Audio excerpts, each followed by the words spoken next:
तो आज के करंट अफेयर्स के सेशन में हम कुछ महत्वपूर्ण मुद्दों पर चर्चा करेंगे, जिनमें से सबसे पहला करंट अफेयर्स है आपका गुजरात राज्य से जुड़ा हुआ है और निश्चित तौर पे उम्मीद है कि ये क्वेश्चन आप सभी का आएगा। तो गुजरात सेमीकंडक्टर को लेकर के अपनी पहली पॉलिसी की घोषणा करने वाला भारत का पहला राज्य बन गया है। देखो, सेमीकंडक्टर के बारे में आप सभी ने पढ़ा होगा, फिजिक्स में पढ़ा होगा, केमिस्ट्री में पढ़ा होगा, है ना। सेमीकंडक्टर को ही अर्धचालक कहते हैं। अर्धचालक मतलब वो पदार्थ जिनका विद्युत चालन जिनकी विद्युत चालकता जो होती है वो तांबा से कम होती है ना। तांबा धातु से कम होती है, मतलब जो धातुएं होती हैं, जो चालक होते हैं, उनमें से तांबा से कम होती है, किंतु जो अचालक होते हैं जैसे कि कांच वगैरह, इससे अधिक होती है।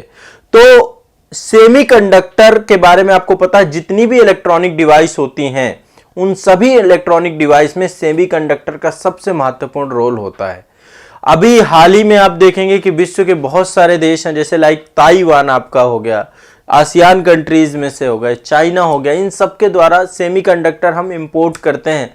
भारत में सेमीकंडक्टर को लेकर के कई बार जो है यहाँ पर जब किसी तरीके का तनाव और स्थिति बन जाती है तो सेमीकंडक्टर को लेकर के कई बार शॉर्टेज हो जाती है, और फिर चाहे जितने भी आपके व्हीकल्स आते हैं, जो ऑटोमोबाइल सेक्टर है, जितनी भी गाड़ियां आती हैं, जितनी भी इलेक्ट्रिक डिवाइसेस होती हैं, सब में सेमीकंडक्टर होता है। एक इनका ब्रेन की तरह काम करता है ये।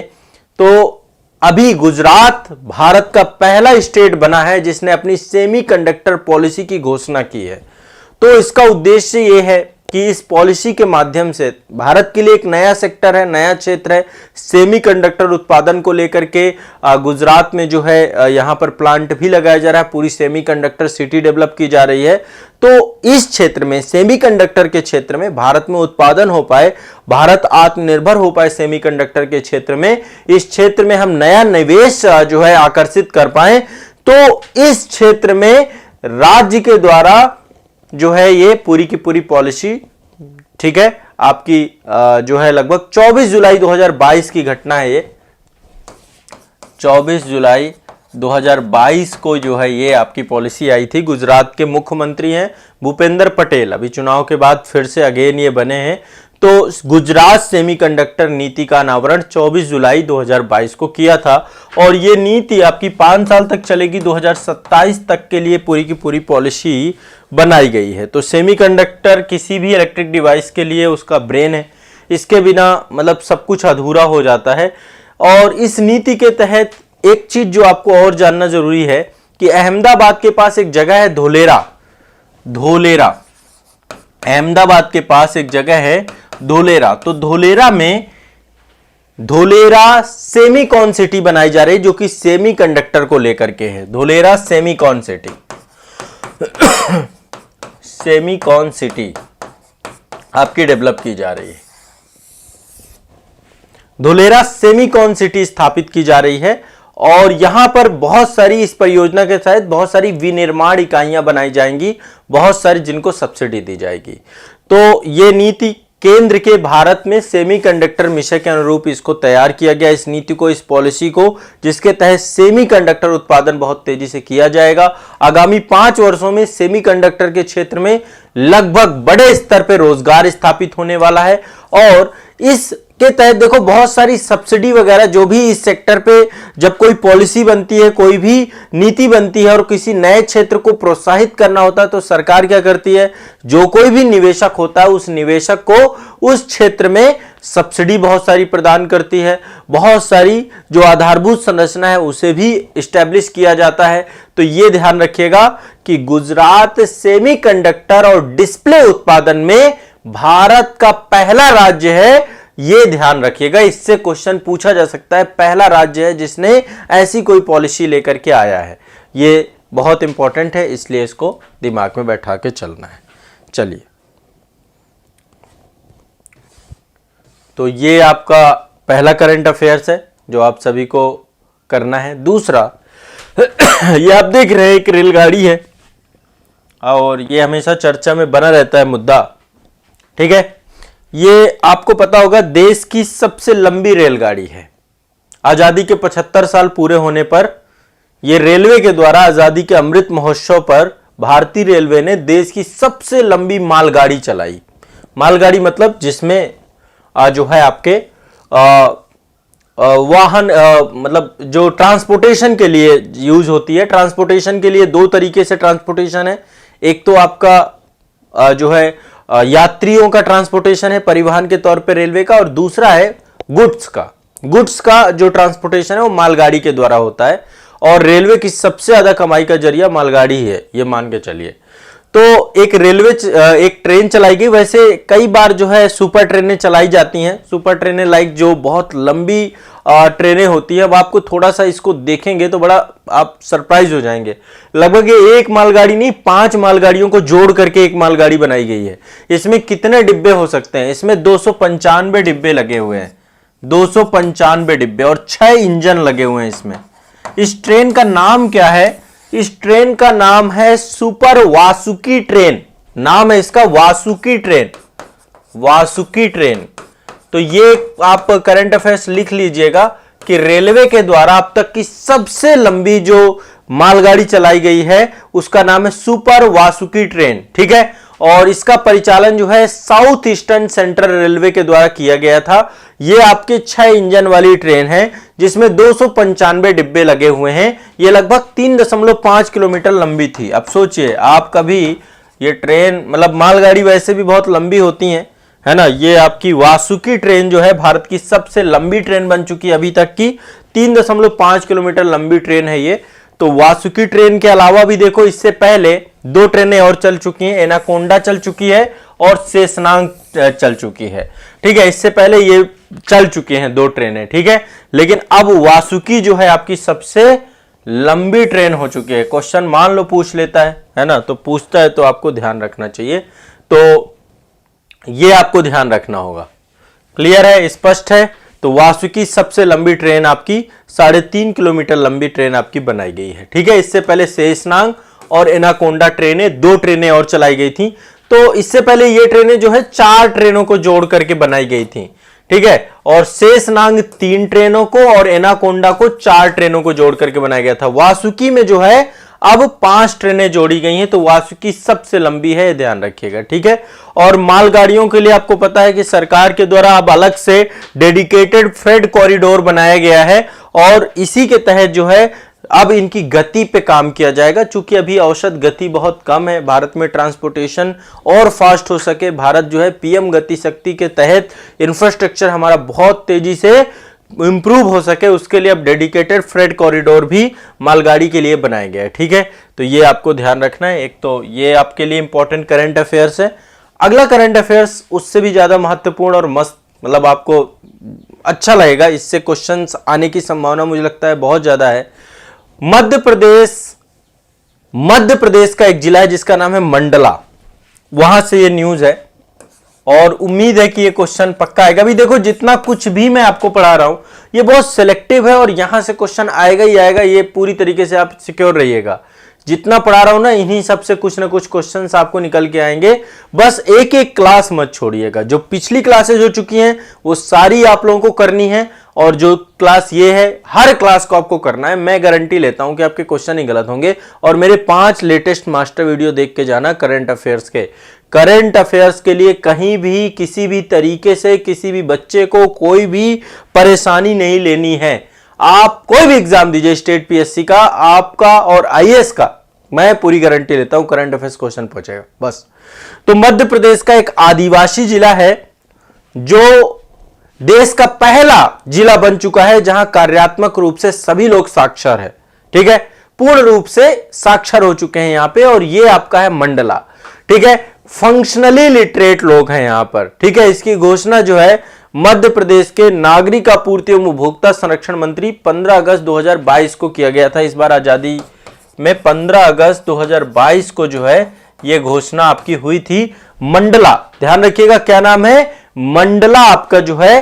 तो देखिए यहां पे एक चीज समझिएगा, मैं यहां पे कार्यात्मक रूप से साक्षर की बात कर रहा हूं, यानी फंक्शनली लिटरेट। तो ये होता क्या है, इसका मतलब यह है कि मंडला जिले के जितने भी लोग हैं सभी अपना नाम लिख सकते हैं, अपना नाम पढ़ सकते हैं, गिनतियां लिख सकते हैं, मतलब सभी लोग लिखना और पढ़ना जान चुके हैं। आप देखिए यहाँ पे हर एक व्यक्ति ने अपना नाम लिख रखा है स्लेट पे, ठीक है, सभी ने। तो ये देश का पहला आदिवासी जिला बना है, ध्यान रखिएगा। वैसे भी अभी तो बहुत सारे जिले पहले से ऑलरेडी थे, चाहे वो केरला वगैरह के जिले रहे हो, केरला लिटरेसी रेट में सबसे ज्यादा है, लेकिन ये पहला आदिवासी जिला बना है। तो देश का पहला आदिवासी जिला जो है, देखिए जब 2011 की जनगणना हुई थी तो मंडला जिले में साक्षरता दर बहुत कम थी, लगभग 68% थी, 68% थी यहां पे।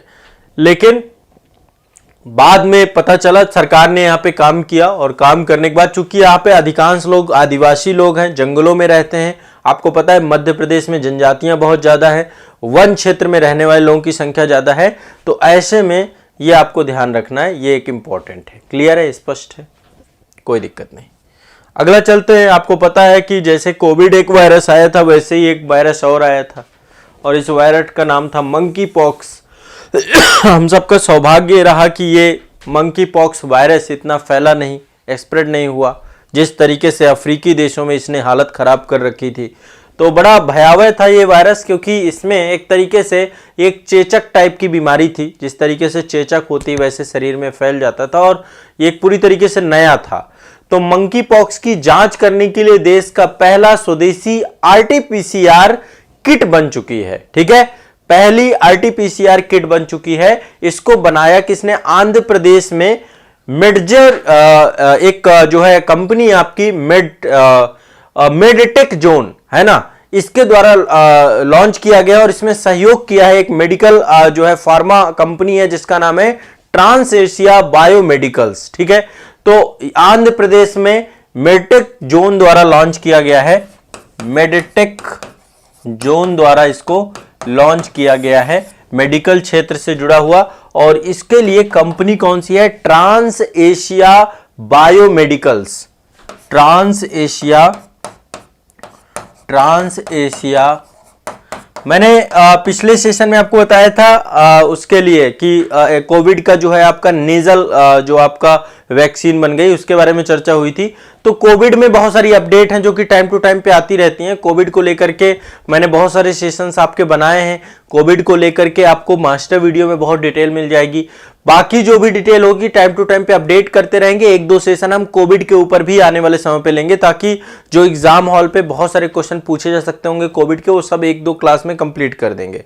तो कोविड का मैं अलग से लूंगा, बाकी जो भी कोई बीमारी और स्वास्थ्य से जुड़ी हुई घटना होती है उसके बारे में भी चर्चा करेंगे। तो मंकी पॉक्स की जांच करने के लिए, उसके बारे में पता लगाने के लिए देश की पहली स्वदेशी निर्मित आरटीपीसीआर आंध्र प्रदेश के मेडटेक जोन के द्वारा लॉन्च की गई है। और इस पे काम किसने किया है? ट्रांस एशिया बायोमेडिकल्स के द्वारा जो है इसको क्या किया गया है? इस किट को विकसित किया गया है। ट्रांस एशिया बायोमेडिकल्स के द्वारा इसको विकसित किया गया है, बायोमेडिकल्स, इसके द्वारा इसको किट को डेवलप किया गया है, ध्यान रखिएगा। और केंद्र सरकार के जो प्रधान वैज्ञानिक सलाहकार हैं अजय कुमार सूद, उनके द्वारा 18 अगस्त 2022 को इसको लॉन्च किया गया। तो ये बहुत ही इंपॉर्टेंट एक न्यूज है। और मंकी पॉक्स के बारे में आपको पता है कि पूरा अफ्रीका महाद्वीप त्रस्त हो चुका था, और अफ्रीका महाद्वीप में कई सारी मौतें हुई, बहुत सारे लोग जो है, इसके बाद भारत में भी काफी लंबे समय से लगभग 50 से ज्यादा मामले जो है मंकी पॉक्स के आ चुके थे। और ऐसे में सरकार के द्वारा काम किया गया, और ये आरटीपीसीआर डेवलप होने का मतलब ये है कि ये वायरस से अब पता लगाया जा सकता है। भारत के पास भी अपनी खुद के और इसके वैक्सीनेशन को लेकर के भी कंट्रीज काम कर रही हैं, ठीक है। तो ये आपको पता रहना है, एक बहुत इंपॉर्टेंट न्यूज ये भी आपकी मंकी पॉक्स को लेकर के, ठीक है। चलिए अगला है आपका नेक्स्ट न्यूज, आप देख रहे हैं ये आपका देश की पहली हाइड्रोजन फ्यूल सेल बस बनी है। देश की पहली हाइड्रोजन फ्यूल सेल बस लॉन्च की गई है। निजी क्षेत्र की एक कंपनी है केपीआईटी, ठीक है। कौन सी है? केपीआईटी, निजी क्षेत्र की एक कंपनी है जिसका नाम है केपीआईटी लिमिटेड। और औद्योगिक अनुसंधान परिषद, सेंट्रल गवर्नमेंट की संस्था है सीएसआईआर। केपीआईटी और सीएसआईआर, केंद्रीय औद्योगिक अनुसंधान परिषद, इन दोनों के द्वारा देश की पहली हाइड्रोजन फ्यूल सेल बस लॉन्च की गई है। कहां पर? पुणे में। पुणे में लॉन्च की गई है। आप इनके बारे में जानते हैं, केंद्रीय मंत्री हैं, आपके केंद्रीय राज्य मंत्री हैं, जितेंद्र सिंह जी हैं। तो 21 अगस्त 2022 को यह लॉन्च की गई है आपकी, है ना, पहली इलेक्ट्रिक बस, एक तरीके से हाइड्रोजन फ्यूल सेल बस है भारत की। तो इससे भी क्वेश्चन पूछा जा सकता है। देखिए, भारत आने वाले समय पे एक अल्टरनेटिव एनर्जी के तौर पे हाइड्रोजन एनर्जी के तौर पे यूज करना चाहता है। तो इस अवसर पर केंद्रीय मंत्री ने कहा कि प्रधानमंत्री नरेंद्र मोदी जी का जो हाइड्रोजन विजन है, भारत के लिए आत्मनिर्भर राष्ट्र बनाने के लिए जो काम करना है, उसके लिए जो है एक बहुत इंपॉर्टेंट लक्ष्यों में से एक है, इसको पूरा करना है। तो एनर्जी को स्वच्छ बनाने के लिए, सस्ती बनाने के लिए, हाइड्रोजन के सेक्टर पे डेवलपमेंट करने के लिए एक बहुत महत्वपूर्ण परियोजना के तौर पे आपका ये परियोजना है, हाइड्रोजन सेल को लेकर के जो काम करना है। तो इस बस में फ्यूल सेल आपका जो है, इसके तहत हाइड्रोजन और ऑक्सीजन परमाणुओं को मिला करके जो है आपका बिजली पैदा करती है, और इससे जो है बसों को जो पारंपरिक बैटरी सेल होते हैं उसी हिसाब से काम करती है। तो ये भी आपको ध्यान रखना है। भारत की पहली हाइड्रोजन बेस आपकी बस आ चुकी है और पुणे में इसको लॉन्च किया जा चुका है। ठीक है, तो एक क्वेश्चन आपका ये बन सकता है। अगला चलते हैं नेक्स्ट। थोड़ा सा इंटरनेट कनेक्टिविटी वेट कर लीजिए। ये एक आपका बीच बीच में स्पीड टेस्ट होता रहता है, आपका ग्लोबल इंडेक्स जारी किया जाता है स्पीड टेस्ट पे। स्पीड टेस्ट पे किस पे? आप लोग इंटरनेट चलाते हैं और सभी लोग इंटरनेट पे, हमारी एक समस्या बनी रहती है कि नेट सही से नहीं चल रहा है, नेट की स्पीड नहीं आ रही। आज 4G के बाद 5G भी आ चुका है भारत में। तो एक संस्था है आपकी ओकला, इसका एप्लीकेशन आता है, आप लोग सभी एप्लीकेशन को इसके डाउनलोड आपने किया होगा। नेटवर्क इंटेलिजेंस कनेक्टिविटी इनसाइट ये अवेलेबल कराती है ओकला के द्वारा। जुलाई 2022 में एक ग्लोबल इंडेक्स जारी किया गया था। किस पे? स्पीड टेस्ट पे। किस पे जारी किया गया था? स्पीड टेस्ट पे ग्लोबल इंडेक्स जारी किया गया था। स्पीड टेस्ट पे ग्लोबल इंडेक्स जारी किया गया था और इसके तहत भारत मोबाइल औसत स्पीड के वैश्विक रैंकिंग में 3 स्थान नीचे पहुंच चुका है। मतलब कि पहले भारत की रैंक जहां 115 होती थी 2021 में, अब जो है हमारी रैंक 118 हो चुकी है इसमें। मतलब आप सोचिए कि हमारा देश जो है इंटरनेट के मामले में, हम 4G 5G की बात तो करते हैं, लेकिन विश्व में जब हम कंपेयर करते हैं तो हम विश्व में 118वें नंबर पे आते हैं इंटरनेट स्पीड देने पे। इस बात को भी ध्यान रखिए, 118वें नंबर पे भारत का नाम आता है। ठीक है, हमारे यहां पे जो मोबाइल की डाउनलोड स्पीड है वो लगभग 24 MBPS है। 24 MB, ओ माफ करिएगा, 14 MBPS है। 14 MBPS है। समझिए, अभी काफी सुधार करना है देश को।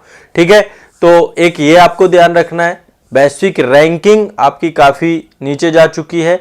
इसके बाद नंबर 1 पे कौन है स्पीड टेस्ट में? आपको ये क्यूरियोसिटी बहुत ज्यादा होगी। नंबर 1 पे है नॉर्वे। ठीक है, अब देखो यहाँ पे थोड़ा सा एक फर्क और पड़ता है, आबादी भी नहीं है लेकिन फिर भी टेक्नोलॉजी में ये कंट्रीज आगे हैं, ये आपको सभी को पता है। तो नॉर्वे नंबर 1 है मोबाइल स्पीड के लिए, शीर्ष स्थान पे बना हुआ है। और दूसरे स्थान पे चिली है आपका, दूसरे स्थान पे चिली है। ठीक है, तो भारत का स्थान क्या है? 118वां स्थान है, ध्यान रखना है। नॉर्वे की यदि बात करोगे तो नॉर्वे में मोबाइल डाउनलोड स्पीड कितनी है? 126 MBPS है, 126। और भारत की मैंने आपको बताया 14 MBPS के आसपास भारत की है। तो आपको ये चीज ध्यान रखना होगा। ठीक है, क्लियर है, स्पष्ट है? चलिए, ये ओखला स्पीड टेस्ट को लेकर के चर्चा रहती है। नेक्स्ट अब बात करते हैं सिविल रजिस्ट्रेशन सिस्टम 2020। नागरिक पंजीकरण प्रणाली रिपोर्ट आ चुकी है आपकी 2020 की, और ये रिपोर्ट आपकी जारी हो चुकी है 5 मई 2022 को। हाँ, एक रिपोर्ट है आपकी भारत सरकार के द्वारा जारी की गई है। इस रिपोर्ट का नाम है नागरिक पंजीकरण रिपोर्ट 2020। नागरिक पंजीकरण, इसमें कुछ आपके डेटा हैं, आपके इंपॉर्टेंट डेटा हैं। अभी देखो सेंसस आई नहीं है, सेंसस में थोड़ा सा समय है, 2020।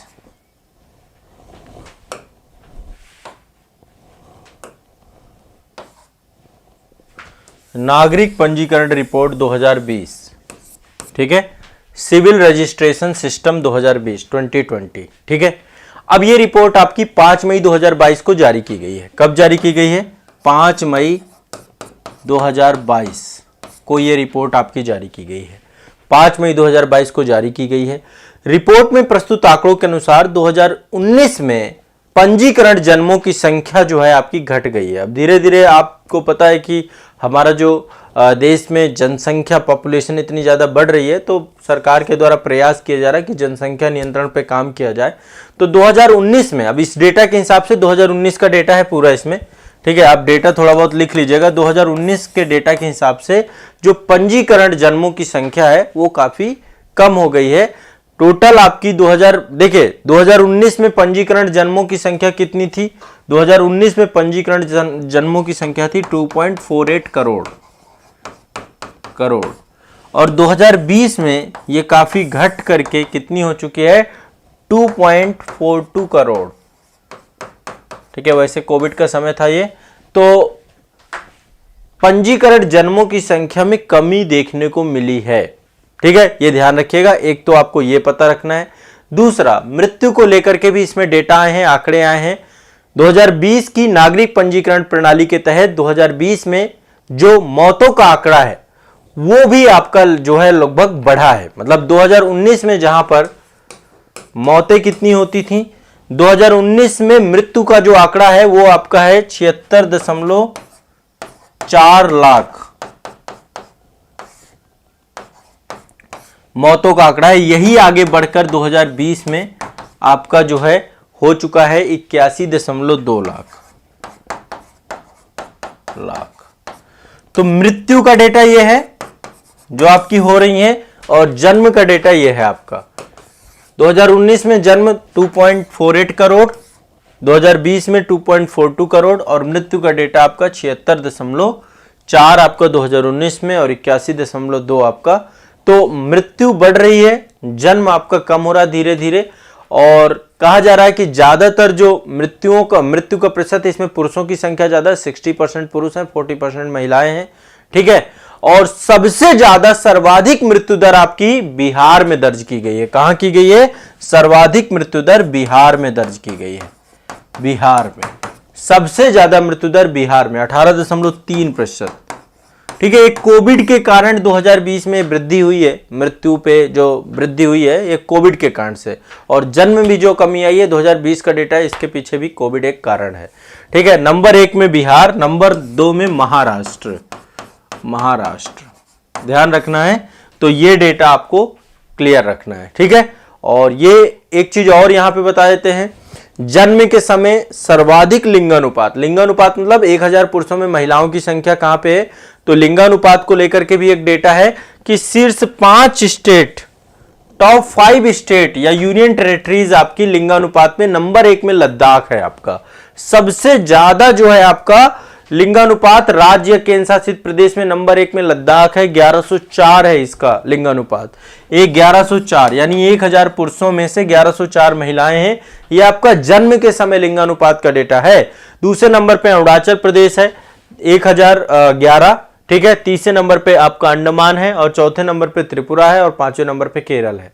ये ध्यान रखिएगा, सर्वाधिक जो इस डेटा के हिसाब से, ठीक है। और सबसे कम लिंगानुपात कहां पे है? सबसे कम लिंगानुपात है जन्म के समय मणिपुर में, ठीक है। मणिपुर, फिर दादरा नगर हवेली, फिर आपका गुजरात आता है, फिर आपका हरियाणा आता है, फिर आपका एमपी आता है। तो सर्वाधिक लिंगानुपात वाले टॉप 5 है आपके, नंबर 1, नंबर 2, ठीक है। लद्दाख नंबर 1 है, ध्यान रखना है। और सबसे लास्ट में बॉटम में आपका मणिपुर है, बॉटम में आपका मणिपुर है, ध्यान रखना है इस बात को। स्पष्ट है सभी का? क्लियर है? क्लियर है कि नहीं क्लियर है?